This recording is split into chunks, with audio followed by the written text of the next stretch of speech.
From a basketball legend's secret donation to a 5-minute speech that wasn't in the script, Spike Lee's epic Malcolm X biopic hides jaw-dropping stories behind its creation.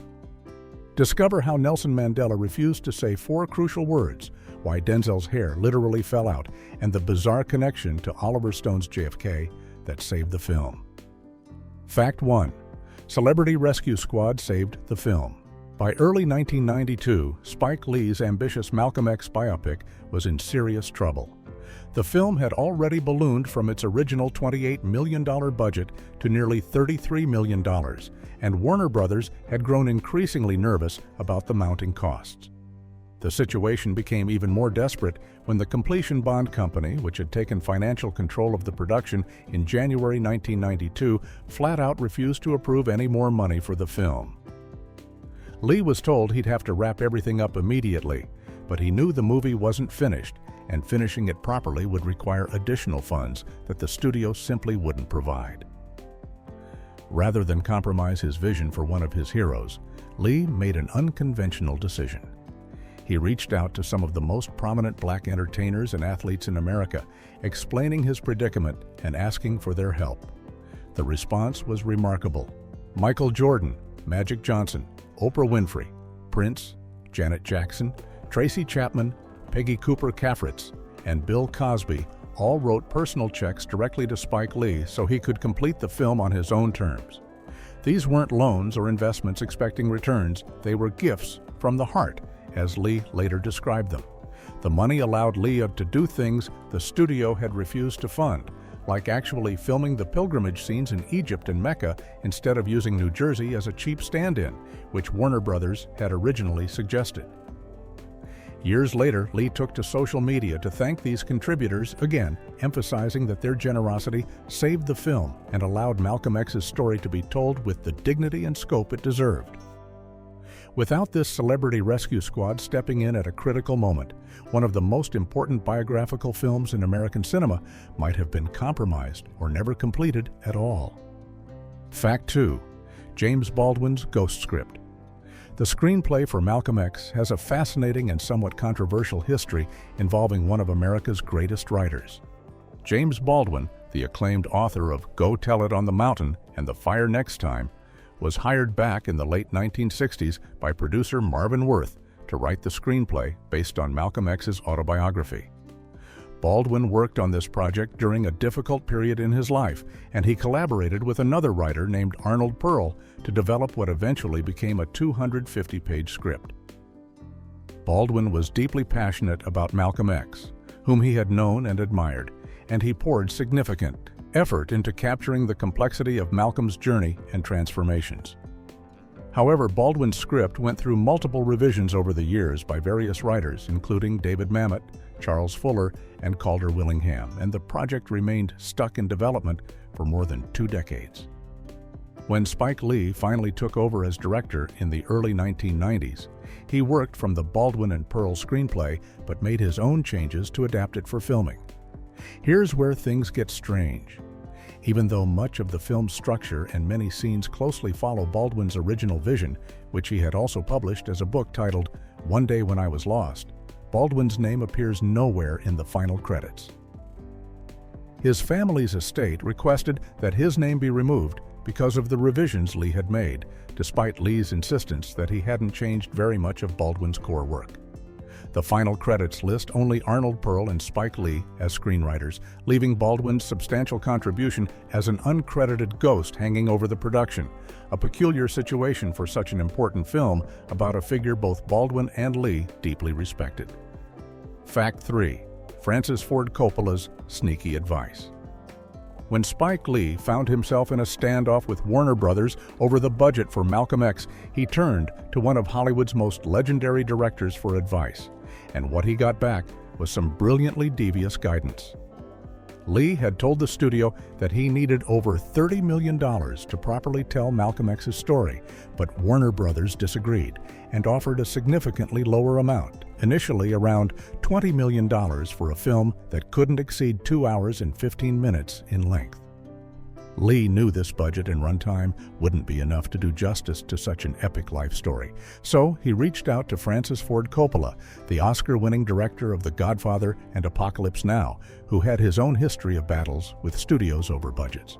Coppola gave Lee a piece of advice that was both practical and slightly mischievous, telling him to get the movie company pregnant. What Coppola meant was that Lee should take the film far enough into actual production, shooting so much essential footage and moving the project so far along that the studio would find themselves in a position where they had already invested too much money to back out and would be forced to increase the budget to finish what they'd started. Lee followed this advice, and the strategy worked exactly as planned. The film's budget started at $28 million, but eventually climbed to nearly $33 million as Warner Brothers realized they were already too deep into the production to abandon it, and Lee used this leverage to maintain creative control over the length and scope of his vision for the film. Fact 4. Denzel Washington's 5-minute miracle. One of the most extraordinary moments during the filming of Malcolm X happened when Denzel Washington became so deeply immersed in his character that he delivered an impromptu performance that left even Spike Lee stunned. The film used Malcolm X's actual speeches throughout, and Lee had carefully researched and scripted each one based on the historical record. During the filming of one particular speech scene, Lee sat watching his monitor while following along with the script in his hands, and Washington was absolutely killing the performance, delivering Malcolm's words with incredible power and authenticity. Lee noticed that Washington had reached the end of the scripted speech and was preparing to call cut when he realized that Washington wasn't stopping. He just kept going, continuing the speech with the same passion and conviction as if the words were still coming straight from the script. Lee decided to keep the cameras rolling to capture whatever was happening, and Washington continued speaking for another 5 full minutes until the film magazine finally ran out and the camera stopped recording. When Lee finally called cut and asked Washington where all of that additional material had come from, Washington simply said he didn't know and couldn't remember what he had said. Lee later explained that some of what Washington improvised was even better than Malcolm's original words, and he attributed this remarkable moment to Washington's intensive preparation and spiritual connection to the role. Lee believed that Washington had prepared so thoroughly and gotten himself into such a deep mental and emotional space that Malcolm's spirit had essentially channeled through him during that take, allowing him to speak authentically without conscious thought about what he was saying. Fact 5. Hair-raising method acting gone wrong. Denzel Washington's commitment to authenticity in portraying Malcolm X extended to undergoing a painful and damaging hair treatment that had serious consequences for his appearance during filming. In the early scenes of the movie, Malcolm Little is shown as a young street hustler in the 1940s who gets his naturally kinky red hair chemically straightened in a process called conking, which was popular among black men at the time who wanted to achieve a sleeker, more processed look. Rather than using modern, safer hair straightening methods or relying on wigs and makeup effects, Washington insisted on having his hair actually conked using the same harsh chemicals and techniques that would have been used during that era to match what the real Malcolm X experienced. The process involved applying a caustic mixture that included lye, which is an extremely harsh chemical, and the treatment burned Washington's scalp so severely that it caused significant damage. The burning was intense enough that Washington's hair began falling out in patches as a result of the chemical damage to his scalp and hair follicles. This created an unexpected problem during the filming of later scenes, particularly those set in prison where Malcolm is supposed to have a full head of hair. If you watch closely during certain prison scenes in the film, you'll notice that Washington is wearing a hat to cover the bald spots and damaged areas of his scalp that resulted from the conking process. Washington later described the experience as burning like hell, and the lasting damage served as a very real reminder of the painful practices that many Black Americans endured in earlier decades in their efforts to conform to certain beauty standards. Fact 6. Nelson Mandela's 4-word refusal. The ending of Malcolm X features a powerful cameo appearance by Nelson Mandela that came with an unexpected complication rooted in the dangerous political situation he was still navigating at the time. Spike Lee wanted to connect Malcolm X's struggle for black liberation in America with the fight against apartheid in South Africa, so he arranged for Mandela to appear as a teacher in a Soweto classroom, reciting one of Malcolm's most famous speeches to a group of students. The speech Mandela was asked to deliver includes the line, "We declare our right on this earth to be a human being, to be respected as a human being, to be given the rights of a human being in this society, on this earth, in this day, which we intend to bring into existence by any means necessary." Mandela had only been released from prison in 1990, just 2 years before the film was made, and South Africa was still in the middle of tense negotiations to end apartheid, with the white minority government still holding significant power. When it came time to film his scene, Mandela agreed to recite the entire speech except for the final 4 words, "by any means necessary." He was concerned that if he spoke those specific words on camera, the apartheid government could use the footage against him, claiming he was advocating for violence during this delicate transitional period. Rather than cut the famous phrase entirely, Spike Lee came up with a creative solution by splicing in black and white archival footage of Malcolm X himself delivering those final 4 words, which actually makes the moment even more powerful in the finished film. Fact 7. First Hollywood film in Mecca. Malcolm X made cinematic history by becoming the first narrative, non-documentary American film ever granted permission to film inside Mecca, the holiest city in Islam, which presented Spike Lee with some unique logistical challenges. The pilgrimage to Mecca, known as the Hajj, was a transformative moment in Malcolm X's life, where he witnessed Muslims of all races worshiping together, which fundamentally changed his views on racial unity and Islam itself. Lee knew that this pivotal sequence needed to be filmed in the actual location to capture its spiritual significance and epic scale, but Mecca has strict religious laws that prohibit non-Muslims from entering the city under any circumstances. Warner Brothers initially refused to fund location, shooting in Mecca, and suggested that Lee could film the scenes in New Jersey as a cheaper alternative. But Lee was adamant that this compromise would undermine the authenticity and power of these crucial moments in the story. Lee fought hard with both the studio and Saudi Arabian authorities to make it happen, and eventually the highest Islamic court in Saudi Arabia granted permission for cameras to enter Mecca during Hajj, something that had never been allowed for a commercial feature film before. Because Lee himself is not Muslim and therefore couldn't enter the holy city, he had to hire a complete second-unit film crew made up entirely of Muslim filmmakers who could legally be present in Mecca to capture the footage of thousands of pilgrims during the actual Hajj.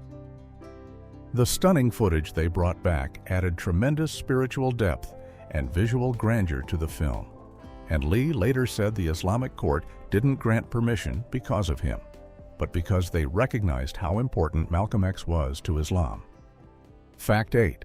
Borrowed assassination footage from JFK. When Malcolm X needed to show the assassination of President John F. Kennedy, Spike Lee took an unusual shortcut by borrowing footage directly from another major Hollywood film rather than using actual historical archive material. In Malcolm X, there's a scene where Malcolm watches news coverage of Kennedy's assassination on television, which was a historically significant moment because Malcolm's controversial comment about the killing being a case of chickens coming home to roost led to his suspension from the Nation of Islam.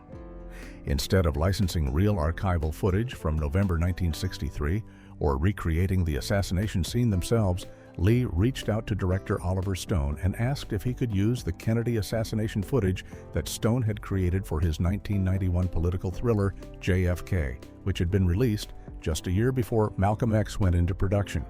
Stone agreed to let Lee use the footage, and if you look closely at the credits for both films, you'll notice that the same actors who portrayed John F. Kennedy, Jackie Kennedy, John Connolly, and Nellie Connolly are credited in both movies. This cross-pollination between the two films is particularly interesting because both Stone and Lee had studied together under Martin Scorsese at film school, and Stone had actually expressed interest in directing his own Malcolm X biopic after completing JFK, but ultimately contributed to Lee's version in this way instead. The end credits of Malcolm X specifically acknowledge that the JFK footage was courtesy of Camelot Productions Corporation. making this one of the rare instances where a major historical film directly borrowed dramatic recreations from another recent movie rather than relying on documentary sources or creating its own version of events. Fact 9. Oliver Stone's secret phone call. Spike Lee found himself caught in a clever bit of studio misdirection during his battle with Warner Brothers over the runtime of Malcolm X, and he only discovered the truth by going directly to the source. Lee was insisting that he needed at least 3 hours to properly tell the complete story of Malcolm X's many transformations, from street hustler to prisoner to Nation of Islam minister to independent activist. But the studio kept pushing back and demanding a much shorter film. During one particularly tense negotiation, Lee asked Warner Brothers executive Bob Daly how long Oliver Stone's JFK was going to be, since that film was also being released by Warner Brothers and dealt with another assassinated American icon. Daly told Lee that JFK would be 2 hours long, which the studio clearly hoped would set a precedent and pressure Lee into accepting a similar runtime for Malcolm X. However, what the Warner Brothers executives didn't know was that Lee and Stone were friends who had both studied film direction under Martin Scorsese at New York University. So Lee simply picked up the phone and called Stone directly to ask him the real length of his film. Stone told Lee the truth, that JFK was actually going to be 3 hours long, not 2. And he even added, "But don't tell them I said so," knowing full well that Lee would use this information as ammunition in his negotiations. Armed with this insider knowledge, Lee went back to Warner Brothers and argued that if they were willing to give Oliver Stone 3 hours to tell the story of a white president's assassination, then they should afford the same respect and screen time to tell the story of a black leader's life and death. Fact 10. The 911 anachronism error. Despite the meticulous attention to period detail throughout most of Malcolm X, the film contains a glaring historical error during one of its most dramatic and tragic moments that reveals how deeply modern emergency procedures have become ingrained in our consciousness. During the devastating assassination scene at the Audubon Ballroom on February 21, 1965, when Malcolm X is shot multiple times in front of a horrified crowd, including his wife Betty Shabazz, someone in the chaos can be heard yelling for people to call 911 to get emergency help. This might seem like a natural and urgent response to a medical emergency, except for one significant problem. The 911 emergency telephone system didn't exist anywhere in the United States in 1965. The very first 911 call in American history wasn't placed until February 16, 1968, a full 3 years after Malcolm X's death, when the system was established in Haleyville, Alabama, as a way to create a universal emergency number that would work across the entire country. Before 911 was implemented, people had to know and dial their local police department, fire department, or hospital directly, and these numbers varied from city to city and were often difficult to remember in moments of panic. Some viewers have pointed out that the actual line in the film is a character yelling to call the fire department rather than specifically saying 911, but the mistake has been widely reported and discussed as one of the film's most notable anachronisms, showing how certain aspects of modern life have become so automatic that even filmmakers working on carefully researched historical projects can accidentally slip them into scenes set decades earlier. Fact 11. Sarah Vaughan's misspelled marquee. In a film that took extraordinary care to recreate the look and feel of Harlem in the 1940s and 50s, one small but embarrassing spelling mistake slipped through and made it all the way to the final cut. During scenes set at the legendary Apollo Theater on 125th Street in Harlem, which was one of the most important venues for black performers during that era and plays a significant role in showing Malcolm's immersion in the vibrant cultural scene of his youth, the production designer created a marquee sign to advertise the performers who were appearing at the theater. One of the names featured on this marquee is Sarah Vaughan. Son, one of the most celebrated and influential jazz vocalists of all time, whose career spanned decades and whose voice earned her the nickname the Divine One. However, when the marquee appears on screen, her last name is spelled V-A-U-G-H-N instead of the correct V-A-U-G-H-A-N, adding an extra letter that completely changes the spelling of her surname. This is the kind of error that's particularly noticeable to jazz enthusiasts and music historians who would immediately recognize that one of the genre's most important figures had her name misspelled in such a prominent way. The mistake is especially ironic given how much attention Spike Lee and his team paid to other historical details throughout the film, from the authentic period costumes to the careful recreation of Malcolm's actual speeches, yet somehow this simple spelling error on a piece of set decoration went unnoticed through all the stages of production, post-production, and final review before the film was released to theaters. Fact 12. Denzel forfeited his entire salary. The financial struggles that plagued Malcolm X weren't solved solely by outside celebrity donations, as both the film's director and its star made enormous personal sacrifices by putting their own paychecks back into the production to keep it going. When the Completion Bond Company took over financial control of the film in January 1992 and refused to approve any additional expenditures beyond what had already been budgeted, Spike Lee found himself in a desperate situation where he needed more money to complete his vision for the film, but had no way to get it from the studio or the Bond Company. Lee was being paid $3 million to direct Malcolm X, which was a substantial amount for the time, but he made the difficult decision to contribute $2 million of his own salary back into the production, essentially working for just $1 million to ensure that the film could be finished properly, without compromising the scope and quality he felt Malcolm X's story deserved. Denzel Washington made a similar sacrifice, though the exact amount he contributed isn't as well documented, with various sources indicating that he either put up a significant portion or possibly all of his salary to help complete the film. This wasn't just a matter of the two men being willing to take a pay cut.